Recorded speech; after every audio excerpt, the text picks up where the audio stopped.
Hello and welcome to another fly tying video with your host Scott. In this video I'm going to be showing you how to make the Cork Dog Kibble fly.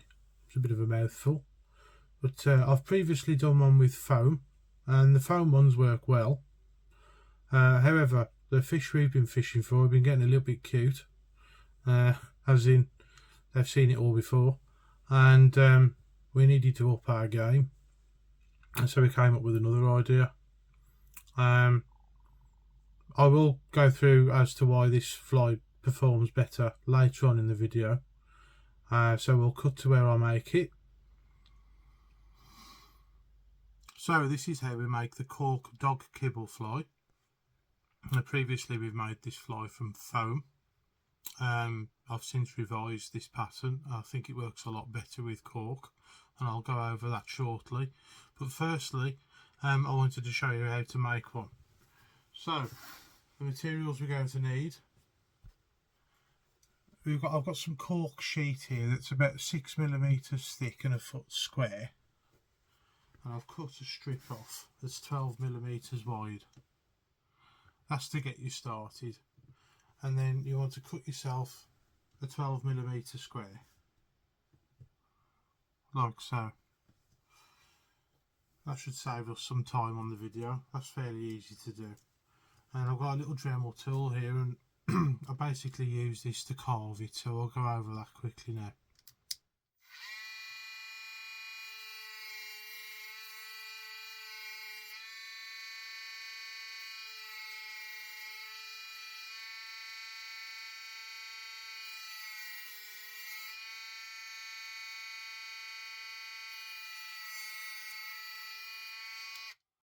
So all I've done there is taken the corners off just to round it off a little bit at about a 45-degree angle, and then what we're going to do then is we're going to take the sharp edges off the other way. We're literally just going to shave it off.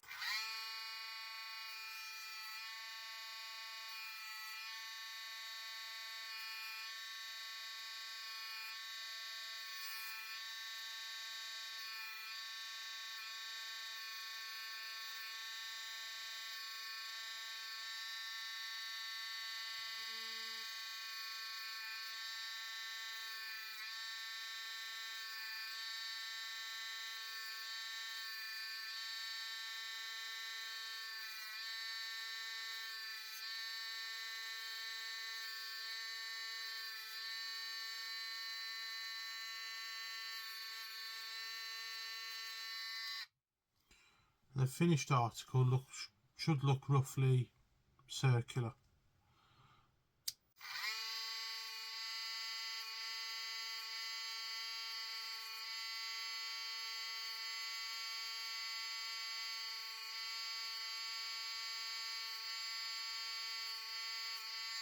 There we go. And that's what we're going for.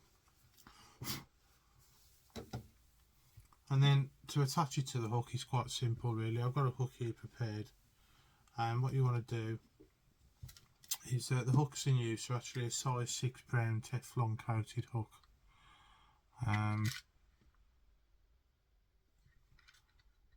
So there we go. Now the reason I've gone for a brown Teflon obviously is to try and mask the hook a little bit, but you want to take the Teflon off on the back of the shank there, just to give it a bit of grip, and to do that you just use your Dremel again.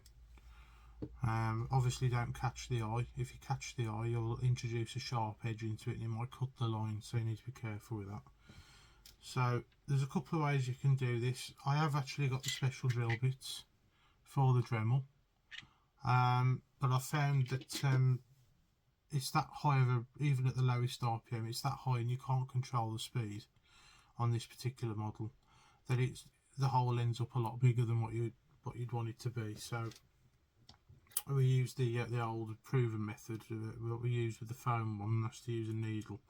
You want to put the needle right through the middle, directly through the middle, otherwise it will not sit right on the water.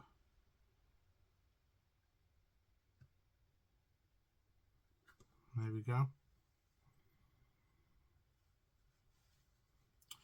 Now the needle I'm using is a fairly thick needle with a decent point on it. I'd probably go so far as to say it's probably 1.5 mil, maybe even, yeah, 1.5 mil I would say. And you need a needle that big to create your pilot hole so you can get your hook in there. And it's just a simple case of popping the hook in, if you can remember where you put the hole. There we go. Just gently ease it in. There we go, it's in. Pull it round the bend of the hook as best you can. You don't want to obviously break it, so that you expose the shank just in front of the eye where my finger is now. I'm going to get some decent super glue with a brush. This one's 151 or 151, hard as nails. And it's absolutely brilliant, this glue is. I use it for fishing all the time.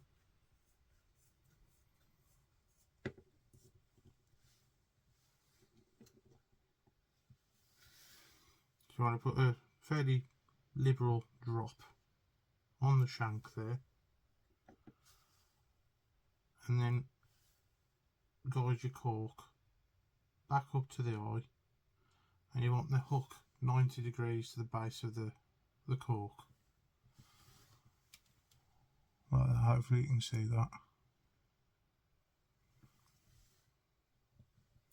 And you want to let that set just for a second.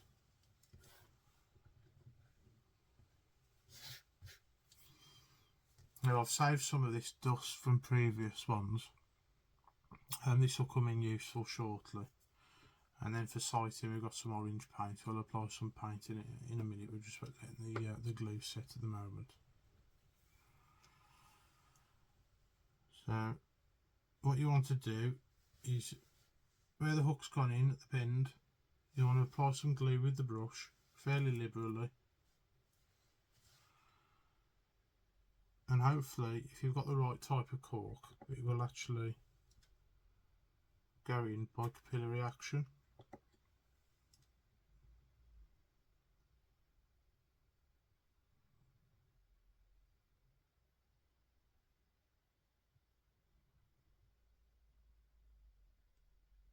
Give it a chance to soak in.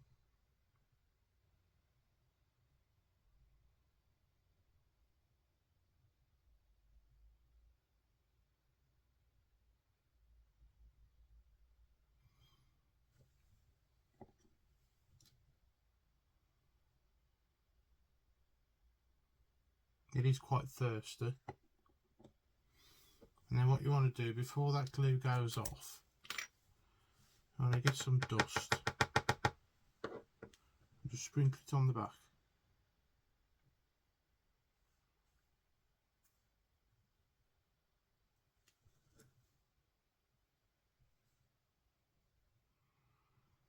Now the glue should take what it needs and the excess will come off later. Just leave it on there for now. Let's let the glue set.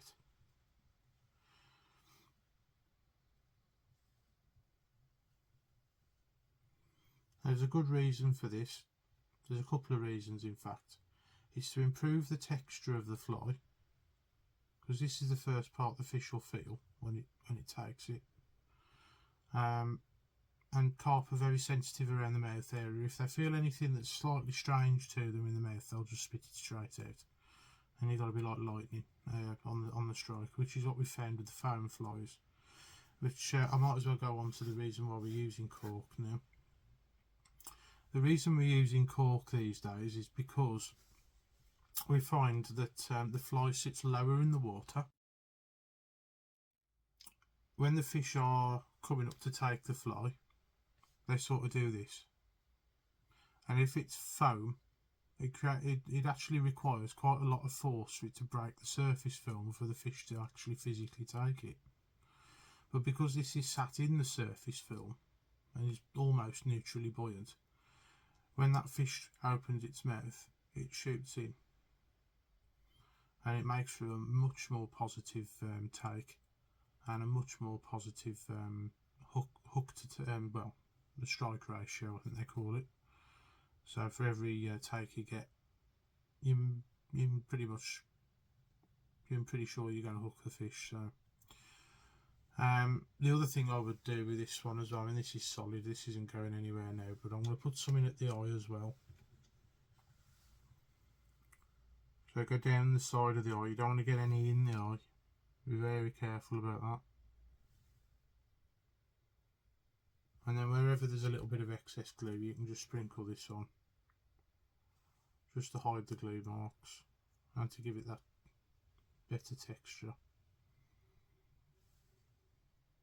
And then the next thing we're going to do is apply some paint. Now you can use whatever colour you like, you could even use black paint if you wanted to, if you're going to be using it in a situation where it's difficult to see because of a bright skyward reflection. But if you're using it in an area that's got plenty of tree cover, then you can get away with orange or even yellow. White is pretty good as well.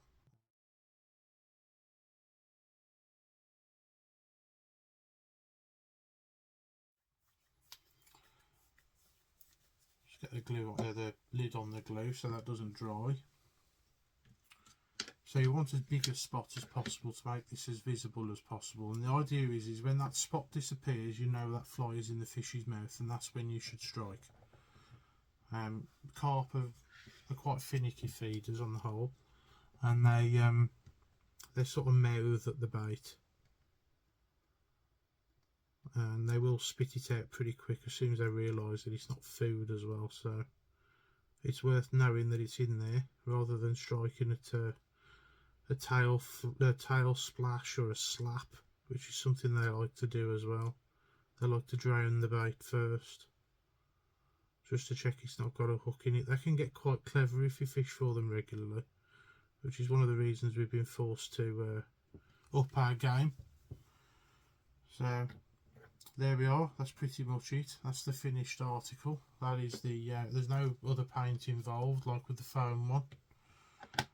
The natural colour of the cork pretty much matches your dog biscuit already. So that's what it looks like. That's how the fish would see it from underneath. Looks very much like a chum mixer. So there we are.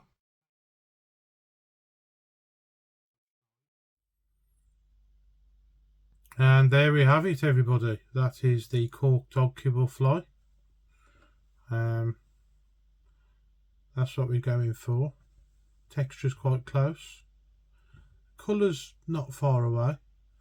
But one good thing about this particular cork is that when it gets wet, it does actually go a little bit darker.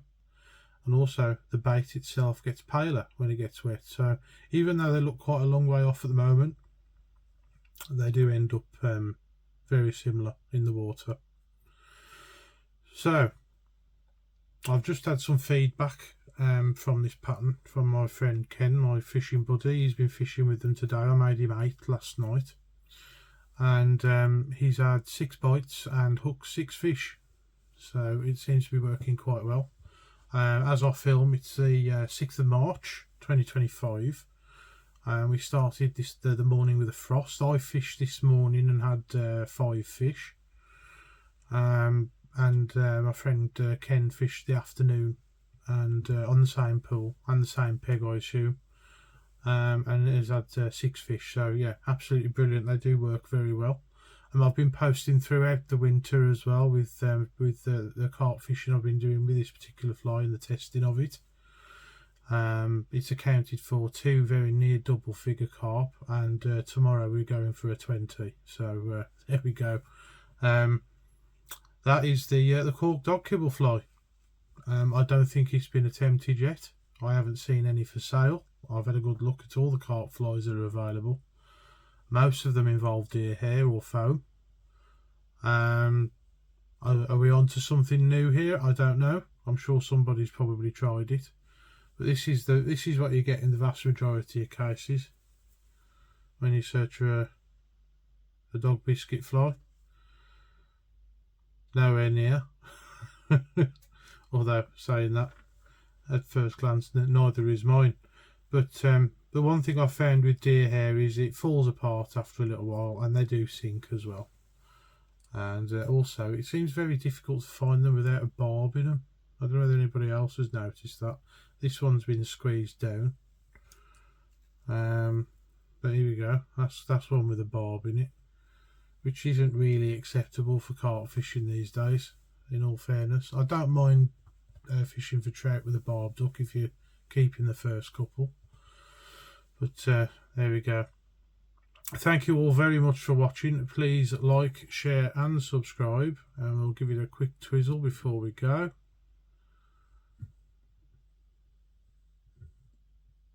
There we go. Thank you very much for watching, and I'll catch you guys in the next one. Bye bye for now.